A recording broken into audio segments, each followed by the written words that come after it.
తపన గనక ప్రస్తుత ప్రభుత్వానికి గనక ఉండుంటే డెఫినెట్ గా ప్రస్తుతం ఉన్న జైలు మరి 2-3 రెట్లు పెట్టుకొని కట్టుకోవాల్సిన పరిస్థితి. ఉమ్, కానీ ఎక్కడ ఆ దిశలో వెళ్ళట్లేదే. ప్రతిదీ ఆధారాలు లభ్యమైన తర్వాత మాత్రమే దానిలోని చట్టపరమైన చర్యలు తీసుకోవడానికి పూనుకుంటున్నారేమి. గతంలో మనం అనేక సార్లు ప్రస్తావించాం.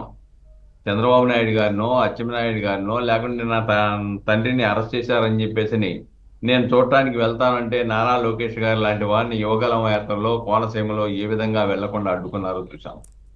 ప్రజాస్వామ్య హక్కులు, భావ వ్యక్తీకరణ స్వేచ్ఛ, ఈ రోజున భావ వ్యక్తీకరణ స్వేచ్ఛ, ప్రభుత్వాన్ని విమర్శించడానికి భావ వ్యక్తీకరణ స్వేచ్ఛ, ఎవరైతే ప్రభుత్వాన్ని విమర్శించారో వాళ్ళని లోపలేయటంలా ఉమ్, గత కాలంలో చూశాం. ఎవరు విమర్శిస్తే భావ వ్యక్తీకరణ మొత్తం పోయింది, రాజ్యహింసకు పాల్పడ్డారు, స్టేట్ స్పాన్సర్డ్ టెర్రరిజానికి పునాదులు వేశారు.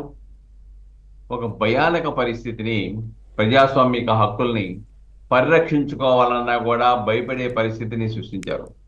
కానీ ఈ రోజున ఆ పరిస్థితి లేదు. ఈ రోజున రాజ్యాంగ హక్కులు, ముద్దాయిలకు ఉన్న చట్టపరకంగా ఉన్న హక్కులు, చివరికి న్యాయవాదిని కూడా గతంలో అనేక కేసుల్లో అనుమతించలా. కానీ ప్రస్తుతం ఎవరి మీద ఆరోపణలు ఉన్నా మేము మా న్యాయవాదితో వస్తాము అని అంటే ఎస్ తెచ్చుకోండి అని చెప్పేసని వాళ్ళ ముద్దాయిలకి, ఆరోపణలు ఎదుర్కొంటున్న వ్యక్తుల మీద ఉన్నటువంటి హక్కుల్ని పరిరక్షిస్తా ఉంది. అవును. ఇది ప్రజాస్వామిక వ్యవస్థ కావాల్సింది. భావ వ్యక్తీకరణ స్వేచ్ఛ అంటే వ్యక్తిత్వ హననానికి పాల్పడడం కాదు, ప్రత్యర్థుల యొక్క హక్కులను హరించి వేయడం కాదు, ప్రభుత్వం చేసే తప్పిదాలను ఎప్పిచూసి ప్రతిపక్ష పాత్ర పోషించి ప్రభుత్వాన్ని సక్రమ మార్గంలో తప్పులు చేస్తే మీరు ఈ తప్పులు చూసామని ఎత్తి చూపించడం అనేది, ప్రజల పక్షాన్ని నిలబడటం అనేది, అది ప్రజాస్వామ్యం, అది భావ వ్యక్తీకరణ సార్. అంతే తప్ప ఇంట్లో ఆడాలని, వాళ్ళ శీలాలని, వాళ్ళ వ్యక్తిత్వ హననాన్ని, వ్యక్తుల యొక్క వ్యక్తిగత జీవితాల్లో చొరబడటం, ఇది భావ వ్యక్తీకరణ స్వేచ్ఛలో భాగం కాదు అనేది చాలా స్పష్టంగా ఇక్కడ మనం అర్థం చేసుకోవాలి. కాబట్టి ఏదేమైనప్పుడు కూడాను ప్రస్తుత ప్రభుత్వ హయాంలో భావ వ్యక్తీకరణ స్వేచ్ఛకి, రాజ్యాంగ హక్కులకి స్పష్టమైనటువంటి హక్కులు కొనసాగుతున్నాయనేది నిర్ద్వందం. లేకపోతే ఇన్ని బెయిల్లు, ముందస్తు బెయిల్లు ఎందుకు వస్తున్నాయి అంటే వాళ్ళకున్న హక్కు. ముందస్తు బెయిల్లు వస్తున్నాయి, జగన్మోహన్ రెడ్డి గారు ఎక్కడికి కావాలంటే అక్కడికి వెళ్ళగలుగుతున్నాడు స్వేచ్ఛగా.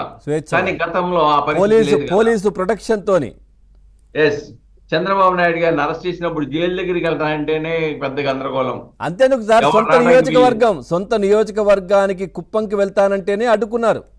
ఎస్ కాబట్టి పదవుల్లో ఉన్న వాళ్ళు, ప్రతిపక్ష హోదాలో ఉన్న వాళ్ళు, చివరికి ఎంపీ హోదాలో ఉన్న వాళ్ళని కూడా వాళ్ళ నియోజకవర్గానికి వెళ్లకుండా ఏ విధంగా రఘురామకృష్ణరాజు గారిని అడ్డుకున్నారో మనం చూసాం కదా ప్రత్యక్షంగా.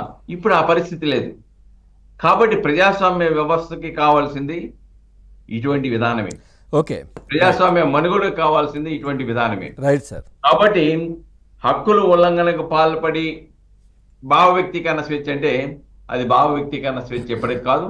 ఏదేమైనప్పుడు కూడాను ప్రజాస్వామ్య వ్యవస్థ మనుగడకు, ప్రజల హక్కుల పరిరక్షణతో పాటు రాజ్యాంగ హక్కుల్ని, చట్టబద్ధ హక్కుల్ని పరిరక్షించే ప్రభుత్వం ఏదైతే ఉందో అదే ప్రజాస్వామిక ప్రభుత్వంగా ప్రజలు గుర్తిస్తున్నారనే విషయాన్ని మనం గుర్తించాలి. ఇక్కడ చాలా మంది స్వేచ్ఛగా బతుకుతూ ఉన్నారు, రైట్ సార్, స్వేచ్ఛగా విమర్శిస్తా ఉన్నారు, స్వేచ్ఛగా తప్పులు ఏమైనా జరిగితే ఎత్తి వాళ్ళ తప్పు అని భావిస్తే స్వేచ్ఛగా ప్రకటిస్తా ఉన్నారు. ఆ స్వేచ్ఛ ఉండాలి. స్వేచ్ఛ లేనటువంటి పాలన నియంత పాలన అవుతుంది తప్ప ప్రజాస్వామిక పాలన